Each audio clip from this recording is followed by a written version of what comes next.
Rádio Rio de Janeiro, a emissora da Fraternidade, passa a apresentar Luz na Penumbra, programa que leva ao seu coração a mensagem da doutrina espírita.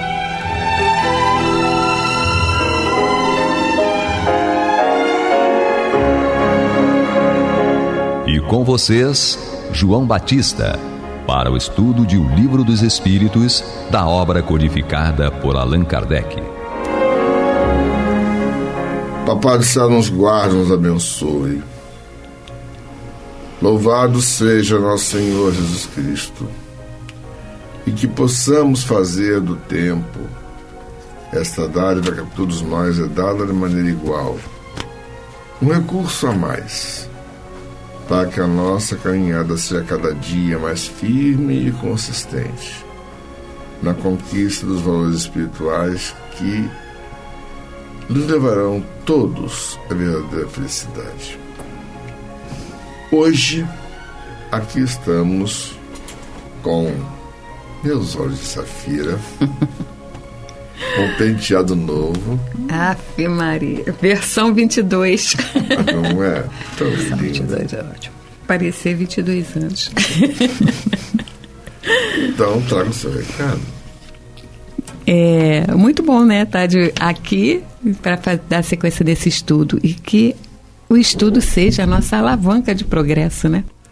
E temos também conosco Guilhermina. Que bom que a gente continua vindo, continua junto e continua estudando. Muito bom. Vamos estudar hoje o capítulo 4 da introdução de O Livro dos Espíritos. Começando com Guilhermina. Bom, vamos lá. Se os fenômenos com que nos estamos ocupando se tivessem limitado ao movimento dos objetos, teriam permanecido, como dissemos, no domínio das ciências físicas. Mas não foi isso que aconteceu. Cabia-lhes colocar-nos na pista de fatos de ordem singular. Acreditaram haver descoberto, não sabemos pela iniciativa de quem, que a impulsão dada aos objetos não era somente o produto de uma força mecânica cega, mas que havia nesse movimento a intervenção de uma causa inteligente. Uma vez aberto, esse caminho era um campo inteiramente novo de observações. Era o véu que se levantava sobre muitos mistérios. Haverá com efeito uma potência inteligente? Tal a questão. Se essa potência existe, qual é ela? Qual a sua natureza, a sua origem? Está acima da humanidade? Tais são as outras questões que decorrem da primeira. As primeiras manifestações inteligentes se produziram por meio de mesas que se levantavam e com um dos pés davam determinado número de pancadas, respondendo desse modo sim ou não, conforme fora convencionado, a uma questão proposta. Até aí, nada de seguramente convincente para os céticos, porque poderia acreditar-se num efeito do acaso. Em seguida, obtiveram-se respostas mais desenvolvidas por meio das letras do alfabeto, dando ao objeto móvel um número de pancadas correspondente ao número de ordem de cada letra, chegava-se a formar palavras e frases que respondiam às questões propostas. A exatidão das respostas e sua correlação com as perguntas causaram espanto.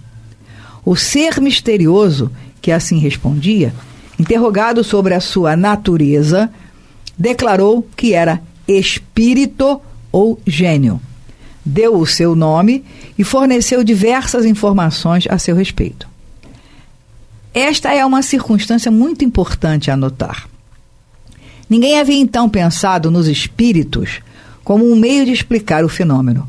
Foi o próprio fenômeno que revelou a palavra. Em ciências exatas, muitas vezes se formulam hipóteses para ter-se uma base de raciocínios. Ora, não é aqui o caso. Tal meio de correspondência era demorado e incômodo. O espírito, e isso é ainda uma circunstância digna de nota, indicou outro. Foi um desses invisíveis que aconselhou a adaptação de um lápis a uma cesta ou a um outro objeto. A cesta, colocada sobre uma folha de papel, é posta em movimento pela mesma potência oculta que faz mover as mesas, mas, em vez de um simples movimento regular, o lápis traça por si mesmo caracteres formando palavras, frases e discursos inteiros de muitas páginas, tratando das mais altas questões de filosofia, de moral, de metafísica, de psicologia, etc. E com tanta rapidez como se escrevesse com a mão. Aí a gente tem um monte de coisa para discutir, né? A gente percebe que não aconteceu por acaso, não foi um passe de mágica, foi um processo extremamente programado, organizado de forma inteligente, para que se pudesse, para que as pessoas da época, da ocasião, pudessem observar, analisar de forma científica, que não era uma coisa maluca, não era uma coisa acidental, não era uma coisa que podia acontecer ou não, e, no entanto, foi num crescendo as circunstâncias, as possibilidades, até que, quando perguntado, quando alguma coisa que estava por trás das mesas girantes, que inclusive se fazia proposta de observar por número de pancadas, por letras, e saíam frases, saíam textos, isso naturalmente não era por acaso, e aí se perguntou, e o ser misterioso respondeu, quando se perguntou quem é você, ou alguma coisa nesse sentido, ele disse que ele se identificou como espírito, ou gênio. E aí, o mais interessante, aí que passou para a segunda etapa, que é a etapa fundamental. Ele disse, ok, vamos dizer assim, vamos interpretar como em tempos de hoje, ok, não precisamos mais da mesa. Vamos aprofundar mais o nosso trabalho e a nossa experimentação. Faz o seguinte, pega um lápis, pega uma cesta, adapta o lápis à cesta e põe um papel na frente. E aí, a cesta começou a escrever. Sem nada, nem ninguém por perto, pelo menos encarnado, orientando o fenômeno. O fenômeno é a colocação, o médium colocava a mão em cima da cestinha. Mas não encostava na cesta. Não encostava na cesta. Não havia o direcionamento Exato. do médium, ou seja, uma ação do médium sobre a cesta. Não, inclusive acontecia também de mais de uma pessoa colocar a mão. Sim. Mas ninguém encostava na cesta. E ninguém orientava o movimento. Mas ninguém encostava na cesta. E a cesta escrevia. Não encostava, sim. Não, mas colocava sobre... Só colocava... Tipo assim, coloca a mão em cima da sua mão. Uhum. Só que você movimenta a sua mão com liberdade. Sim. E a cesta escrevia. O mais importante é que a cesta escrevia. O mais importante, imagina 3 pessoas colocando a mão e a cesta se movimentando. Se as pessoas estivessem orientando o movimento, não escreveria. Que alguém faria mais força do que o outro. É interessante a gente observar nesse período, é que passou-se por etapas de experimento. Primeiro foram as mesas foram se aprimorando em forma de comunicação. Aí depois, por orientação do próprio espírito, passou-se para as cestas com a caneta e a cesta, a caneta e a folha de papel formou palavras, frases, discursos inteiros. Agora, o mais importante, qual era o teor disso? Questões de filosofia, moral, metafísica e psicologia. O conteúdo era importante. Uma coisa interessante é que eles primeiro estipularam um código de tradução. Exatamente. Ou seja, eles tinham domínio da língua. Exatamente. Isso traduz inteligência. Né? E conhecimentos também. Exatamente. E daí eles puderam passar as mensagens, que era chegado o tempo para isso, né? E através da escrita, da psicografia, né? Não tendo a participação inteligente do médium. Direta, né? Mas tendo a participação do médium a nível físico, de doação física, de ectoplasma, de material físico para que aquela experiência fosse... Isso a gente sabe hoje, né? Mas eu imagino os caras que estavam testando, as pessoas que estavam fazendo a experimentação, a surpresa e as possibilidades que na época se pensou, e naturalmente não eram pessoas comuns, óbvio, eram pessoas, digamos assim, detalhadamente escolhidas, eles não sabiam as que tinham que ser pessoas que tivessem essa capacidade cognitiva de compreender, de imaginar coisas novas e de tocar a coisa.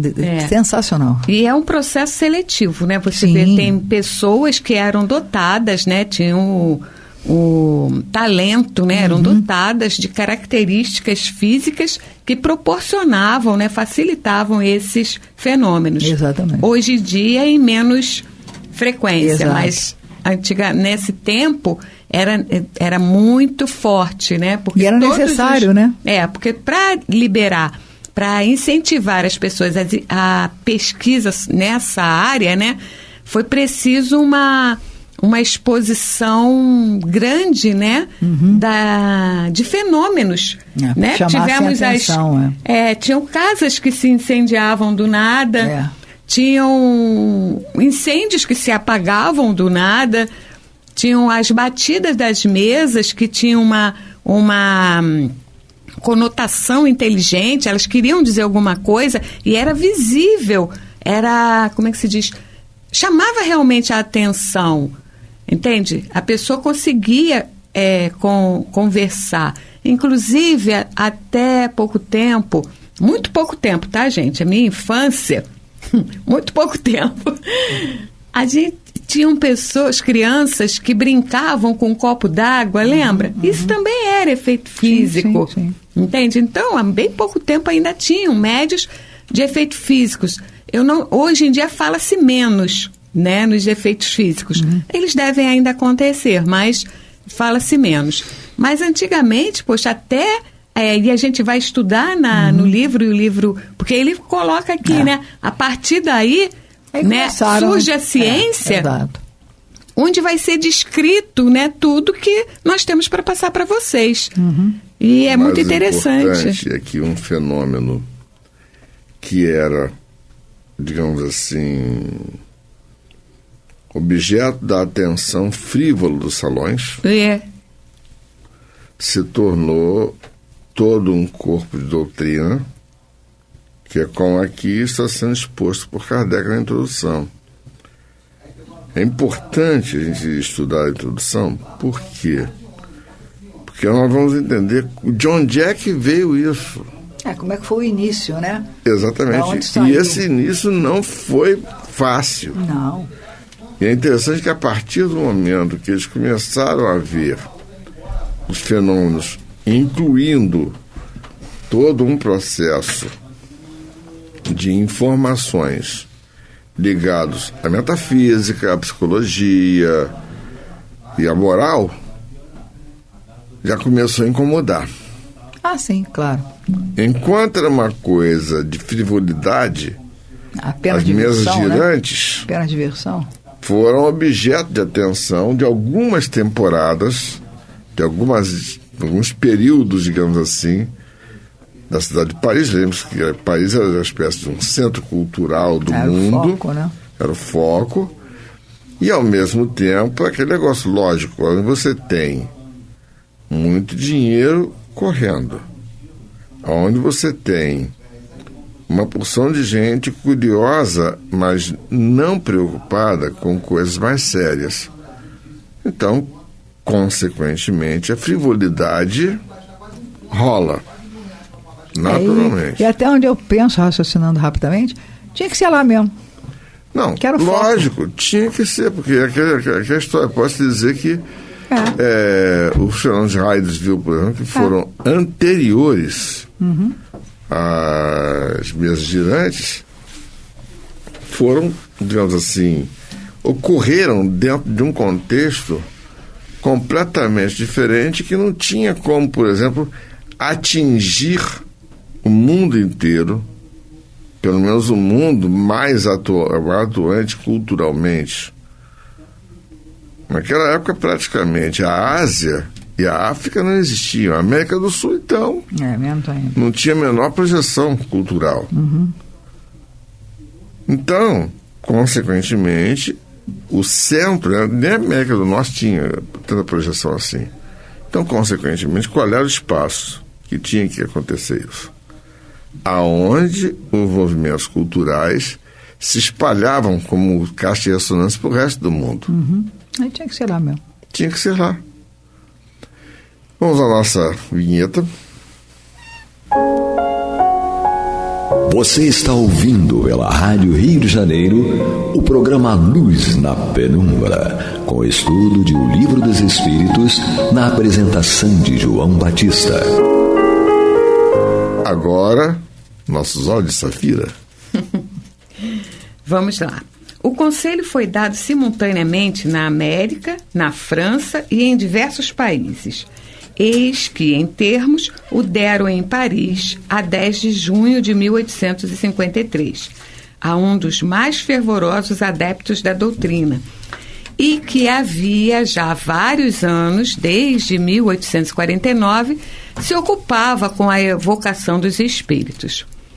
Vai buscar no quarto ao lado a cestinha, prende nela um lápis, coloca-a sobre o papel e põe seus dedos sobre a borda. Alguns instantes após, a cesta se pôs em movimento e o lápis escreveu de modo bem legível esta frase: "O que vos digo aqui, eu vos proíbo expressantemente de dizer a alguém. Da próxima vez que escrever, escreverei melhor." Como o objeto a que se adapta o lápis não passa de mero instrumento, sua forma e natureza são completamente indiferentes. Procurou-se a disposição mais cômoda e foi assim que muitas pessoas passaram a usar uma prancheta. A cesta ou a prancheta só pode ser posta em movimento sob a influência de certas pessoas dotadas para isso, de um poder especial, as quais se designam pelo nome de médiuns, isto é, meios ou intermediários entre os espíritos e os homens. As condições que facultam esse poder se prendem à causa, ao mesmo tempo físicas e morais, ainda imperfeitamente conhecidas, porquanto se encontram médiuns de todas as idades, de ambos os sexos e em todos os graus do desenvolvimento intelectual. É, além disso, uma faculdade que se desenvolve pelo exercício. Bom, então vamos lá. Nós temos,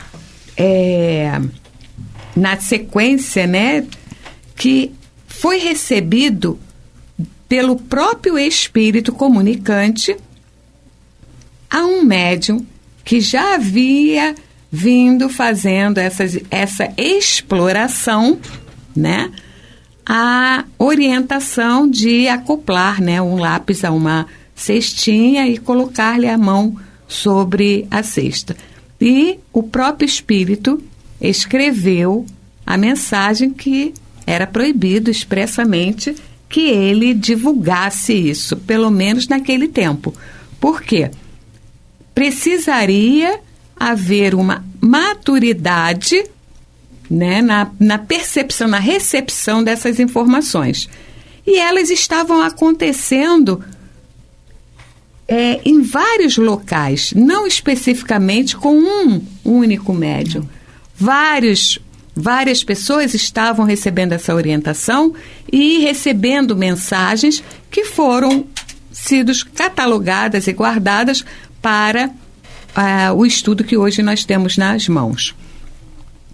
Nós percebemos aqui que, e já falamos no primeiro tempo, né, do nosso estudo, que a pessoa que recebe, que facultava essa manifestação, né, permitia, tinham características especiais e eram caracterizadas como medianeiros, ou seja, aquelas pessoas que facultam a comunicação entre os dois planos.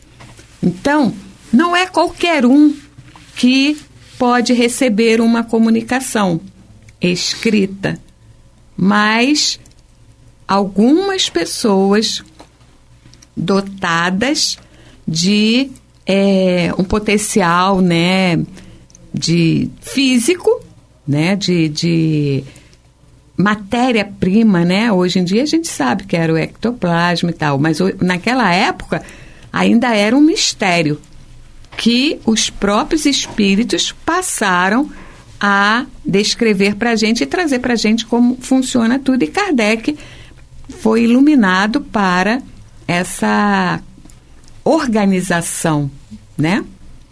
Uma coisa que eu queria observar aqui interessante é que foi a partir daquele momento que o papel e o lápis entrou no circuito, em vários lugares, América, França, em diversos países, como você disse, simultaneamente em vários países, de várias línguas, sim, de várias culturas, começou a acontecer ao mesmo tempo, simultaneamente, para que se pudesse fazer uma análise do o que é comum em todas esses fenômenos. E a partir daí, isso digamos assim, comprova de uma maneira mais cabal a veracidade da coisa. Isso daí mostra que quem está se comunicando é um Exato. espírito, é uma personalidade. Exato. E não personalidades que estão recebendo ou facultando essa expressão. Porque as pessoas são diferentes entre si. Sim. Em vários locais, mas a mesma comunicação. Exato. Então, isso que é interessante. Esse é o X pra da dar questão. Veracidade exatamente. dar a veracidade da coisa. E é interessante uma coisa. Tinha que ser realmente um período pré-internet. Ah, sim.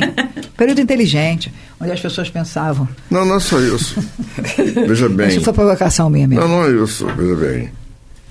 A palavra escrita numa carta ou num telegrama, ela não tem como ser falsificada. Exato. Não, agora falando sério, a comunicação na época era feita pela palavra escrita e pelo papel. E era o meio de comunicação que se tinha. E isso era fato. Então teria que ter sido pelo mesmo método de comunicação para que a veracidade pudesse ser observada, analisada e a partir daí desenvolvida. E Essa é interessante observar que Kardec era um poliglota, que dominava, além do latim e do grego, também inglês, italiano, francês, Era um professor, né? alemão, russo e até polonês. Ou seja, ele falava pelo menos 8 idiomas. Nossa Senhora. Era uma pessoa comum. Sério. Bom, não precisa muito. Com 12 anos, ele em Verdun foi colocado por Pestalozzi para dar aulas junto aos colegas de turma. Ou seja, Pestalozzi percebeu nele alguém especial. Com potencial fantástico. Kardec passou todo o período de sua juventude até ter contato com a doutrina. O professor Hipólito Leon Denis Rivail foi apenas um autor de gramáticas, de textos de matemática e de textos basicamente didáticos. Por quê? O pessoal diz assim, Kardec nasceu em 3 de outubro de 1904. Não. Quem nasceu foi Hipólito Leon Denis Rivail. Kardec nasceu em 18 de abril de 1957, quando veio à luz o Livro dos Espíritos, a primeira edição. Foi aí que surgiu Allan Kardec, o autor que, sob um pseudônimo, trouxe algo diferente para a humanidade. E que, na próxima semana, nós vamos dar sequência e esfreguem as mãos, que o próximo capítulo é fabuloso. Papai do céu nos guarde, nos abençoe, hoje, agora e para todos sempre. Louvado seja nosso Senhor Jesus Cristo, que possamos fazer do tempo essa dádiva que a todos nós é dada de maneira igual. Um recurso a mais para que a nossa caminhada seja cada dia mais firme e consistente na conquista dos valores espirituais que nos levarão à verdadeira felicidade.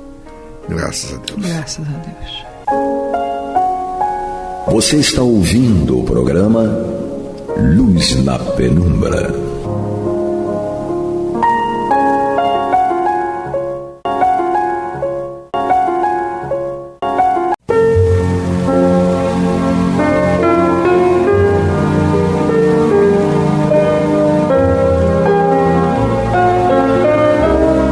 A Rádio Rio de Janeiro está levando ao seu lar e ao seu coração a mensagem consoladora da doutrina espírita, através do programa Luz na Penumbra. E agora com vocês, Antônio de Pádua Barbosa e Marta Batista.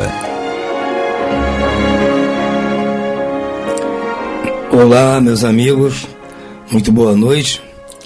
Estamos aqui mais uma vez no programa Luz na Penumbra para darmos continuidade ao estudo do Evangelho segundo o Espiritismo de Allan Kardec. Estamos aqui, como sempre, Marta Batista e eu, para procedermos a esta tarefa. E hoje a Marta vai nos brindar, dando prosseguimento ao estudo do capítulo 2 deste livro, que trata basicamente da vida futura. Então, vou pedir a Marta aqui que nos cumprimente e dê início ao estudo que ela preparou para nós. Tudo bem, Marta? Tudo bem, Antônio. Nós vamos dar prosseguimento ao estudo desse capítulo 2, Meu Reino Não É Deste Mundo, e hoje nós vamos falar sobre o item 4, a Realeza de Jesus. É um item pequeno, né, embora de grande importância, e nesse item nós vamos fazer algo que eu achei assim fantástico, né? Kardec ter essa sensibilidade, essa percepção, levando em conta o nosso estágio, né? Que é bastante comprometido, ainda bastante atrasado, espíritos de terceira ordem, e ele sabia com certeza, ele percebia, vislumbrava como um espírito superior que era, ele vislumbrava perfeitamente como nós reagiríamos. E no caso, né, de Jesus, a doutrina é a doutrina espírita que, logicamente, explica de forma clara, né, através da reencarnação, o que é a doutrina de Jesus. Então, nada mais importante, e daí eu falar da sensibilidade de Kardec, do que nós sabermos quem é o nosso mestre, quem é o nosso guia, como nos diz a questão 625 de O Livro dos Espíritos, que nós depois vamos lê-la e comentá-la. Então é importante, porque muitas vezes a pessoa segue a doutrina ou até outra religião que também tenha o Cristo como seu guia e mentor, mas não sabe o devido valor, dar o devido valor ao Cristo. E isso é fundamental, porque se nós temos um mestre, e esse mestre nós tentamos segui-lo, é importante que a gente saiba a grandeza desse mestre, saiba o que ele representa dentro daquela proposta religiosa e saber, né, a grandeza desse mestre para que nós saibamos valorizá-lo. É fundamental. Não valorizar no sentido de destacar elogios, não é isso. Para que a gente saiba a importância de fazer, de seguir aquilo que ele nos ensinou, aquilo que ele nos legou através do Evangelho. Então, eu vou começar a ler aqui a mensagem, a Realeza de Jesus, para que possamos depois desenvolver os comentários. O reino de Jesus não é deste mundo, é o que todos compreendem. Mas sobre a terra, ele não terá também um reino? O título de rei nem sempre implica o exercício de um poder passageiro. Ele é dado por concordância unânime àquele cujo gênio o coloca em primeiro lugar numa ordem de ideias qualquer, que domina seu século e influi no progresso da humanidade. É nesse sentido que se diz o rei ou o príncipe dos filósofos, o rei ou o príncipe dos artistas, dos poetas, dos escritores, etc. Essa realeza nascida do mérito pessoal, consagrada pela posteridade, não tem, muitas vezes, uma preponderância bem maior do que aquela que conduz à coroa? Ela é imorredoura, enquanto que a outra é o joguete das vicissitudes. Ela sempre é bendita pelas gerações futuras, enquanto que a outra, muitas vezes, é amaldiçoada. A realeza terrestre acaba juntamente com a vida. A realeza moral continua governando, principalmente após a morte. Sob esse aspecto, Jesus não é um rei muito mais poderoso do que muitos soberanos? Portanto, foi com razão que Jesus disse a Pilatos: eu sou rei, mas meu reino não é deste mundo. Então, o que a gente observa aqui é que essas considerações que Kardec tece são justamente para que nós comecemos a desvincular a visão material da visão espiritual. Porque esse é o objetivo desse capítulo. Meu reino não é deste mundo. É aprofundar o entendimento da lição de Jesus, mostrando que o meu reino não é deste mundo, para distinguir o mundo físico do mundo espiritual, esclarecendo então a relação entre ambos. Quer dizer, este é o objetivo, né? Meu reino não é deste mundo, então não é do mundo material, é do mundo espiritual. Muito embora, em algum momento, ele diga que o reino ainda não é o reino definitivo, mas que vai ser. Por quê? Porque, na realidade, quando nós estivermos um pouquinho mais avançados e estabelecermos a paz e a fraternidade, então elas reinarão entre os homens na terra e, lógico, quando esses valores espirituais se elevarem acima, né, do material ou dos materiais, dos valores materiais, nós já teremos o reino de Jesus ou de Deus aqui na terra. Quer dizer, então, é algo que a gente tem que começar e só vai começar a entender se nós separarmos, né, o aspecto espiritual do aspecto material.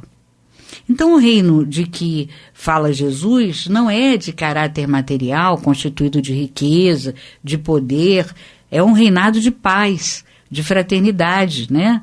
E que os espíritos que têm acesso, que vivem acordes com a lei de Deus, transmitido pelo Evangelho, vivem nesse reino de tranquilidade, de paz, e isso já demonstra que é um reino, o reino de Deus, aquele reino que Jesus veio proclamar e nos ensinar. Na questão, muitas vezes, né, existem segmentos religiosos que questionam, né, mas será Jesus, realmente Jesus é esse Messias, ele é aquele que Deus determinou que nós deveríamos seguir, que vinha trazer toda a verdade, nos esclarecer, nos guiar? É ele, porque muitos falam, né, de espíritos, até muitas vezes espíritos com algum avanço, porém que não são aquele responsável, determinado, designado por Deus para nos orientar. Não podemos esquecer que Jesus, quando aqui esteve, deixou claro, né, que ele nos guiaria até o fim dos ciclos. Ora, então, se ele nos guiaria até o fim dos ciclos, com certeza ele foi designado por Deus para fazê-lo. Ele é o governador do planeta. E não só do planeta, mas ele tem, como está expresso em várias partes da codificação, das obras fundamentais, ele estava apto, né, para governar não só este planeta, como vários planetas e, quiçá, galáxias. Então, é importante que a gente tenha toda essa certeza. Ah, mas como é que eu vou saber? Bom, tem que se debruçar nos livros, né, nas obras fundamentais, para que você tenha tudo lá. Você vai lendo, vai estudando, vai aprofundando, que você pode até usar um caderno para anotar, né? Certezas oferecidas pela codificação de que Jesus é o nosso guia e modelo. A primeira, eu vou ler, todo mundo conhece, está no Livro dos Espíritos, na questão 625. Qual o tipo mais perfeito que Deus ofereceu ao homem para lhe servir de guia e de modelo? E os Espíritos respondem, de uma forma bem simples, vede Jesus. Quer dizer, então, está aqui, dito pelos Espíritos. Ah, mas como é que eu vou saber? Olha, Kardec tinha o controle, né, universal do ensino dos Espíritos, que é um controle científico que ele fez e estabeleceu com esse controle o que era verdadeiro daquilo que não batia com as informações, que não havia uma universalidade no ensino. E aqui há uma universalidade. Então, Kardec faz um pequeno comentário dizendo: Jesus é para o homem o tipo da perfeição moral a que pode aspirar a humanidade na Terra. Quer dizer, aqui ele já deixa claro. Jesus é o guia, é o mestre, é o orientador, é o governador. É ele quem trouxe para nós todas as verdades que nós necessitamos para seguirmos no processo de avanço, de crescimento, de progresso, para que um dia nós atinjamos o estágio de pureza. E enquanto isso, nós vamos avançando e Jesus é o nosso tipo de perfeição moral. E não só para nós aqui na Terra, é para todos. E ele diz, Deus nos oferece como o mais perfeito modelo, quer dizer, foi designado por Deus. Está aqui, Deus nos oferece Jesus, quer dizer, ele foi designado por Deus. Não é algo assim, pois eu acho, né?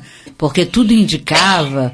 Não, não é isso, entendeu? É porque Deus está aqui explícito. Deus nos ofereceu Jesus como o mais perfeito modelo e a doutrina que ele ensinou é a mais pura expressão de sua lei, porque ele estava animado do Espírito Divino e foi o ser mais puro que apareceu na Terra. Olha, tudo testamentado aqui, com os mínimos detalhes.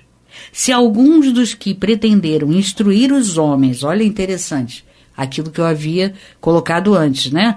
Porque muitos colocam espíritos com algum avanço como sendo aquele que também poderia ser o guia e modelo. E não é o caso. Olha aqui, Kardec percebe essa possibilidade de engano e fala para nós. Se alguns dos que pretenderam instruir os homens na lei de Deus, algumas vezes os desviaram para falsos princípios, foi por se deixarem dominar por sentimentos demasiado terrenos e por terem confundido as leis que regem as condições da vida da alma com as que regem a vida do corpo. Muitos deles apresentaram como leis divinas o que eram apenas leis humanas, instruídas para servir as paixões e dominar os homens. Então, olha que interessante, né? Quer dizer, a gente tem que estar atento, e é aquilo que eu iniciei falando. A gente precisa conhecer o nosso mestre, saber da sua importância, saber dos seus ensinos, para que a gente não o confunda com o outro, que muitas vezes tem uma aparência muito dourada, né? Mas que é só aparência. Ele trabalha em cima de questões materiais. Então, toda vez que alguém começar a falar sobre Jesus, os seus ensinos, materializando esses ensinos, nós precisamos ficar alertas, né?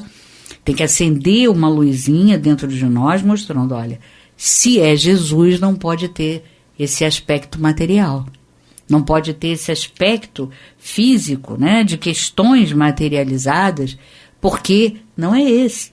Porque Jesus veio para nos mostrar que o seu reino não é desse mundo.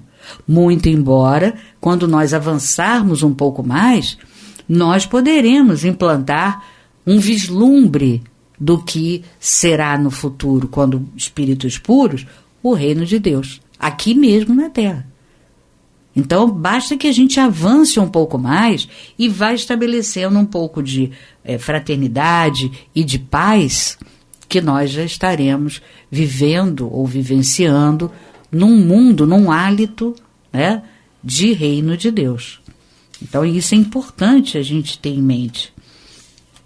E a gente precisa também, como a gente percebe, né, que Jesus veio, como ele mesmo disse, para dar o testemunho da verdade, é importante a gente ter a certeza de que esse Espírito veio trazer essa verdade, veio nos orientar sobre a lei de amor, sobre o destino e nos guiar até o fim dos ciclos, e esse destino eterno do homem, conquistado a cada dia, é conquistado pela prática do bem.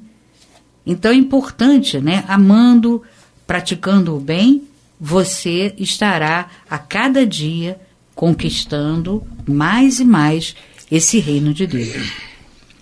Jesus deixou bem claro que a verdade que ele anunciava não podia ser imposta pela força. Isso aqui é muito importante.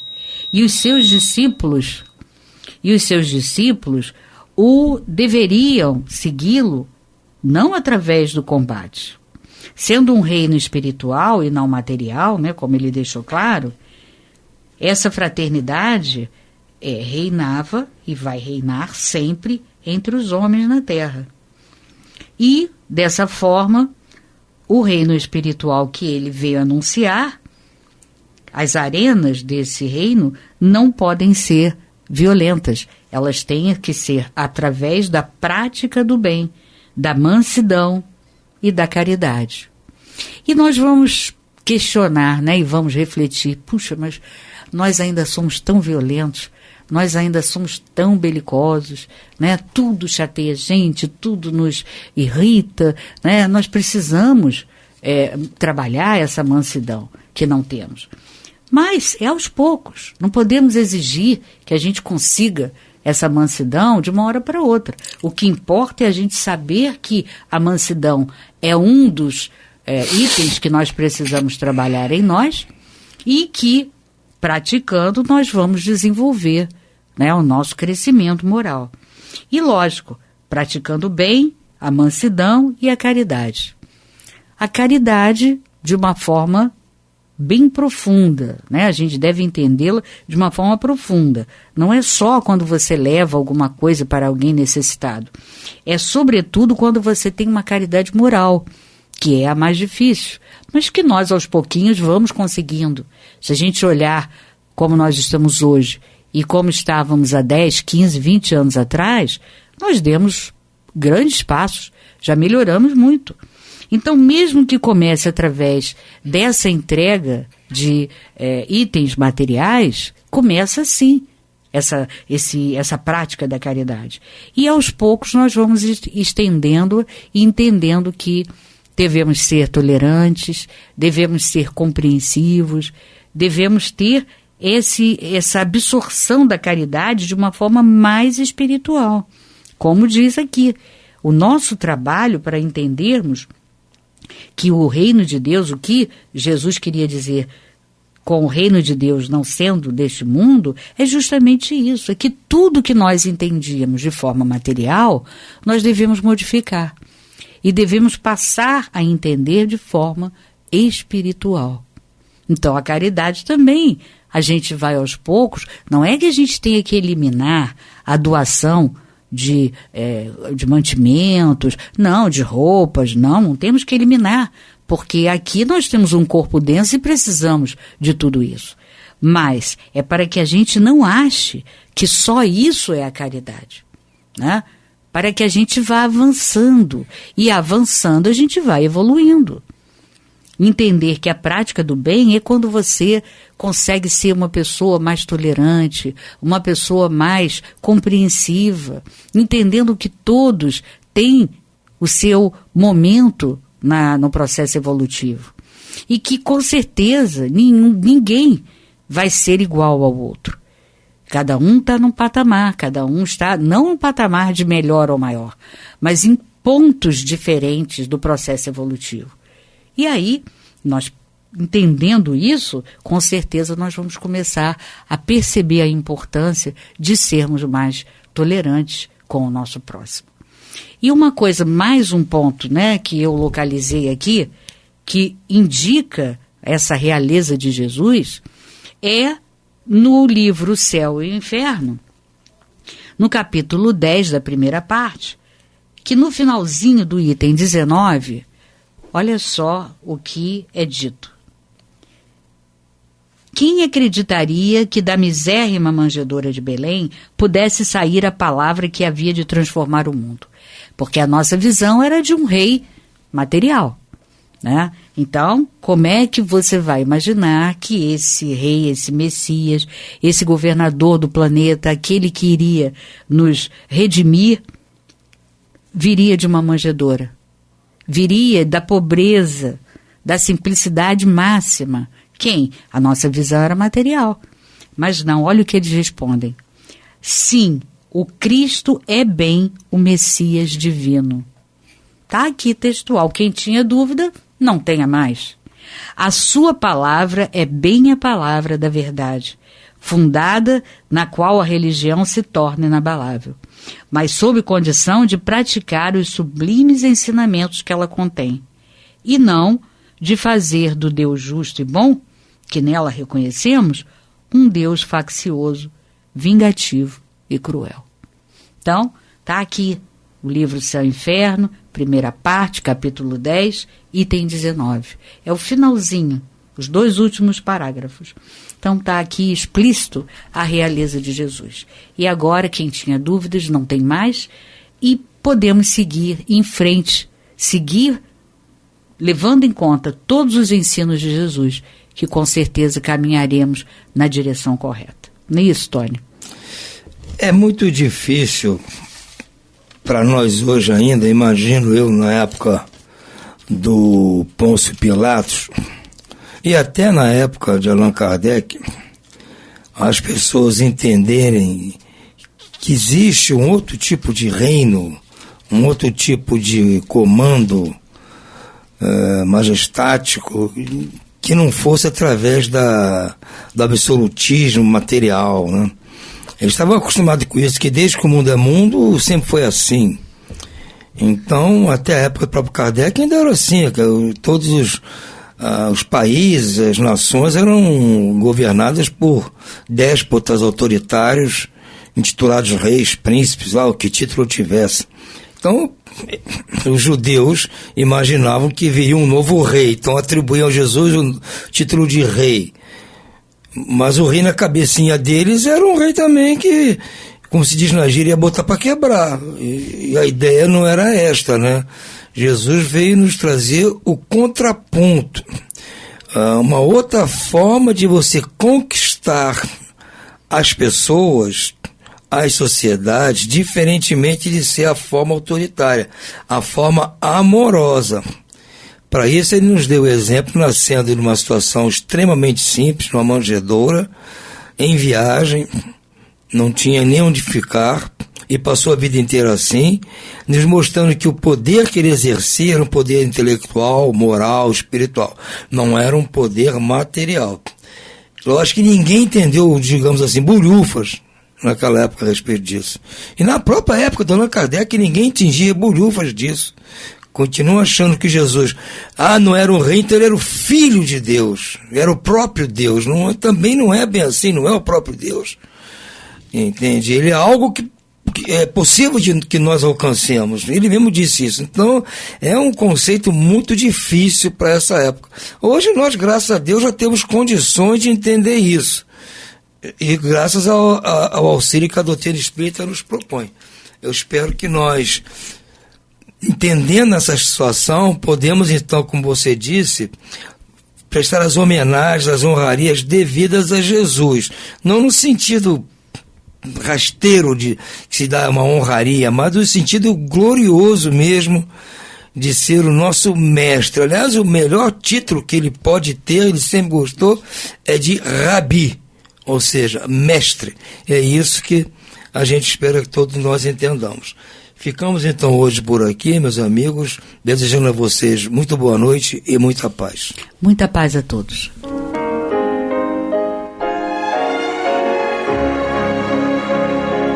E vamos ouvir agora a prece de encerramento de nosso programa, na voz de Geraldo de Aquino.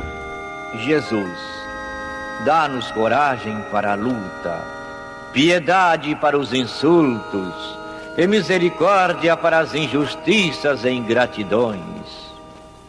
Limpa nossa alma de inveja e ambições mesquinhas, de ódio e de vingança o nosso caminho. E que dentro em pouco, ao recolher-nos de novo ao calor do nosso leito, para que o sono nos dê a paz e o esquecimento das tristezas humanas, possamos sentir, Senhor, no mais íntimo de nosso ser, a doçura indefinível do Teu amor e a grandeza incomparável da Tua divina presença. Que assim seja.